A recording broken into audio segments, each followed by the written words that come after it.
जय भीम जय संविधान। आज के दिन 6 दिसंबर को हमारे संविधान निर्माता डॉक्टर बी.आर. अम्बेडकर बाबा साहब जी अपने नए निवास पर अंतिम सांस ली। इसका हमें बहुत ही खेद है। जय भीम जय संविधान। बाबा साहब के महापरिनिर्वाण दिवस पर उन्हें भावपूर्ण श्रद्धांजलि और कोटि कोटि नमन। नमस्कार, मैं शेर सिंह कुश्तवार, आप देख रहे हैं यूनिक क्रांति न्यूज। चलिए आज की खबर पर रुख डालते हैं। हम आपको बता दें कि आज पूरा देश डॉक्टर भीमराव अम्बेडकर के महापरिनिर्वाण दिवस पर उन्हें श्रद्धांजलि अर्पित कर रहा है। बाबा साहब जिन्होंने अपने जीवन को समाज के उत्थान और समानता की लड़ाई के लिए समर्पित किया है, आज हर दिल में सम्मान और कृतज्ञता के साथ याद किया जा रहा है।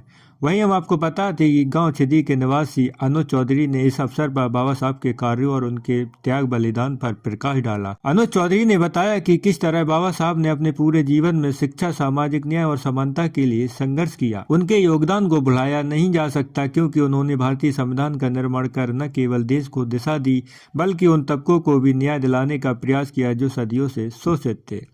अनुज चौधरी ने बाबा साहब की लिखी गई महत्वपूर्ण पुस्तकों के बारे में भी चर्चा किया। आज भी समाज को नई दिशा देने में महत्वपूर्ण भूमिका निभा रही हैं। ये किताबें उनके विचारों, संघर्ष और उनकी दूरदर्शिता को समझाने का माध्यम है। इस विशेष दिन पर बाबा साहब के विचारों को आगे बढ़ाने की जिम्मेदारी हम सब पर है। उन्होंने हमें सिखाया है कि शिक्षा ही सबसे बड़ा हथियार है।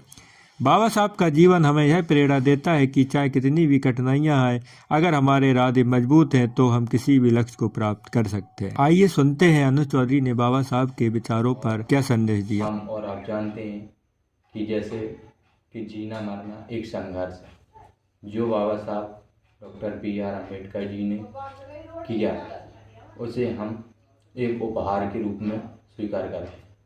Doctor B R. अम्बेडकर जी ने अपने 4 बच्चों को नहीं देखते हुए और अपने देश के करोड़ों लाखों युवाओं एवं बेटों के रूप में उन्हें स्वीकार करते हुए अपने 4 बच्चों को नहीं देखा, और हम और आप उनके उपहार से हमेशा आभार रहेंगे। और जैसे बाबा साहब डॉक्टर भीमराव अम्बेडकर जी की एक किताब, जिसे हम संविधान के रूप में मानते हैं, जिसने 5000 साल पुरानी गुलामी छुटा दी, और जैसे कि डॉक्टर बी.आर. अम्बेडकर जी ने नालंदा यूनिवर्सिटी से 18,000 किताबें भारत भेजी थी, जो ग्लोबल मार्केटिंग के जरिए भारत आ रही हैं, जिसमें मनुवादी मानसिकता के लोगों ने एवं अंग्रेजी सभ्यता के लोगों ने उसको 18,000 पुस्तकों को डुबो दिया गया है, जिसने अगर जैसे मान लो 18,000 किताबें पास हो जाती भारत में, तो आज भारत चीन से कई ज़्यादा अधिक तरक्की पे होता। जब बेमनस्ता की मानसिकता को ख़त्म किया, व SC, ST, OBC, माइनॉरिटी एवं हकवंचित समाज के लोगों के लिए उन्होंने संविधान की एक ही कॉपी ने 5000 साल पुरानी गुलामी छुटा दी है। तो अगर वो 18,000 किताबें होती तो कितना भारत तरक्की करता।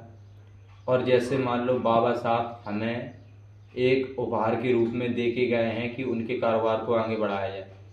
अगर आप उनके कारोबार को आगे नहीं बढ़ा सकते, हम हो या आप हो, तो उसको डूबने मत दें। जय भीम जय संविधान।